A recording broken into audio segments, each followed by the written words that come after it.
This video is brought to you by the Ridge wallet. Guys, this incredible wallet, it's light, sleek, and industrial. Plus, it doesn't fold and awkwardly bulge out of your back pocket. It goes into your front pocket. It will seriously change your pocket game. If you moved on from the flip phone, don't you think it's time to let that 90s style wallet that your dad used to carry behind? Ridge wallets hold to 12 cards, plus all the cash that you need.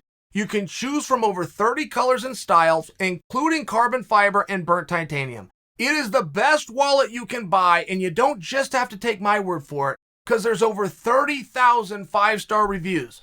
I was skeptical at first, but once you try it, you'll never go back to your old wallet. And there's no pressure. Test it out for 45 days. If you don't love it, send it back, get a full refund. When you decide to keep it, there's a lifetime warranty. Click the link in the description. That's going to get you 10% off today with free worldwide shipping and returns. Go to ridge.com/Chael. That's ridge.com/Chael. Use the promo code Chael for 10% off today. Giga has been running his mouth for a period of time, which I, for one, like. There's a lot of guys throwing punches and kicks locked inside of a steel cage. Why am I watching you? And moreover, even on one night, there's going to be 10 other guys doing it. Why are you the main event? Giga's been speaking up. Giga has been all about action. And back the tape up, guys. A lot of you may not know this. Giga came through the Dana White Contender Series. I know that because he fought my teammate. Austin Springer happens to be my teammate. Austin beat him. We beat Giga in that fight. Austin didn't get picked up. Giga did. Now, Austin got to go get his level of participation too. But here's Giga, a guy that Austin beat, and he's in a main event. But Giga never stopped talking. And one thing that Giga was talking about specifically is I am the best striker in MMA. Now, that was interesting for me. I've never seen when you're in MMA, you're the best in MMA. You're one of the best in MMA. You should be fighting for the title because you're so good at MMA. He broke it down and said, I am the best striker, 1.1 round, but it also turns your eyes to him. It was something to talk about. In the same interview where Giga claimed that he was the best striker, he called out Max Holloway. And if you guys remember that time frame, there was a dialogue going on, who's the best striker in MMA? I mean, they'd even narrowed it down. Was it Conor McGregor? Was it Max Holloway? Is it Dustin Poirier? Do you remember? And that was like, people were writing articles. People were arguing. They were even breaking Max's fight down with Dustin. And other people were saying, well, yeah, but Dustin was bigger. Yeah, but Max is a rhythm fighter. It was a real thing, and all of a sudden, Giga's inserted himself in it. So when Giga called out Max, Max didn't even tell him no. Giga was so small, Max Holloway didn't even have to respond. But I'll tell you, I took note. I paid attention when Giga said it. And I went back and I started watching a couple of Giga's fight tapes. And I talked to some people that are in the room, Jake Ellenberger, who's told me before people knew what a Giga was, Ellenberger, he and I talk all the time. Ellenberger, man, you got to see this guy. And Ellenberger was telling me this guy's like a he's like a three-time European point karate champion, and he's won national title. I mean, Ellenberger had the whole resume down, but I was paying attention to Giga, and I was very interested that he was calling himself specifically the best striker. Now, again, Max didn't have to speak up. That call out went on deaf ears. But now Giga's a main eventer. And now Giga, backing up, is in the ring with Barboza, who we all know to be a fantastic striker. And you can talk about who the best striker is. I suppose it'd be very tough to quantify. But if we're just going off popular opinion, the best kicker in all of MMA is Edson Barboza. Nobody kicks as fast. Nobody kicks as often. Nobody does as much damage with a kick as Edson does. So now that Giga's going to be in there with one of the best strikers in Edson, absolutely the best kicker, how's he going to do in that realm? And Giga doesn't even have to beat Edson. Don't forget that.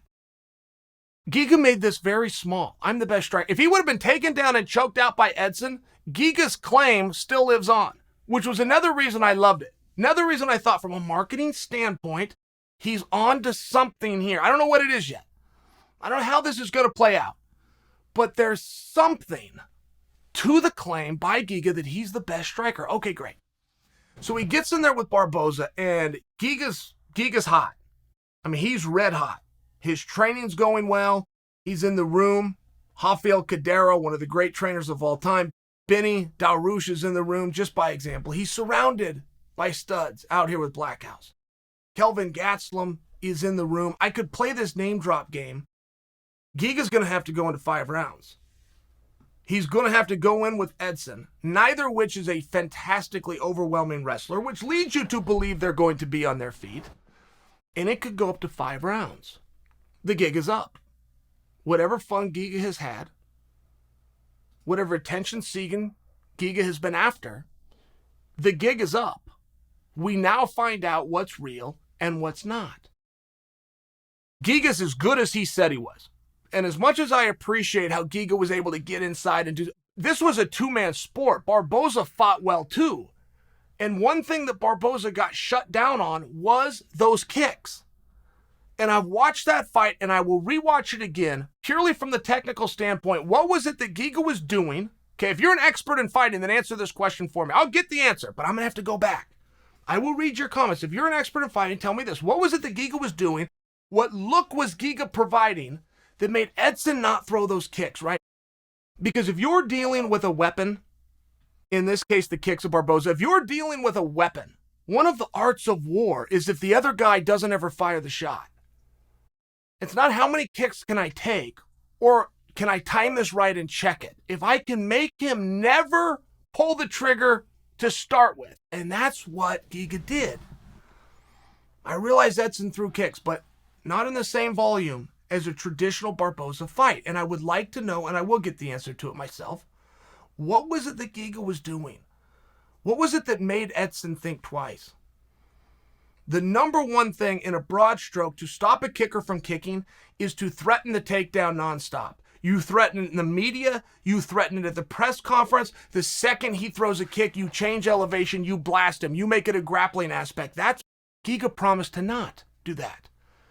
Giga nowhere said, I'm going to catch the kick, I'm going to take you down, I'm going to out-wrestle you. He said, you bring your punches and kicks and I'll bring mine. But somehow Giga still got Barboza to holster his greatest weapon.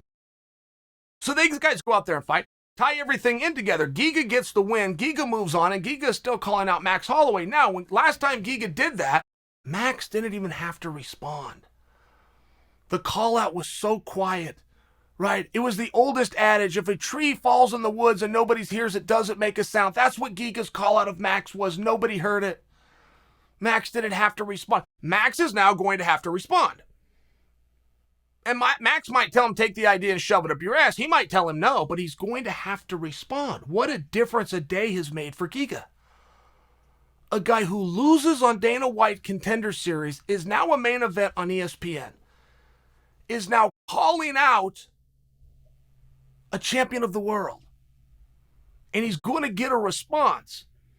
Now, Max Holloway is something very special. We don't need to break down the X's and O's and who do we think is going to win between Max and Giga. We don't have to do any of that. The mere fact that we're having the conversation, the mere fact that that fight could get made, the mere fact that Max is now in a spot where he's going to have to respond to a guy who lost his first time on television and is now a main eventer. I mean, there's some guys you want to be like. There's some guys you don't. There's some guys you wish you could fight like. You wish you had a right hand like this guy or a double leg like this guy. There's some guys that show character that you actually want to be like. Giga is one of those guys.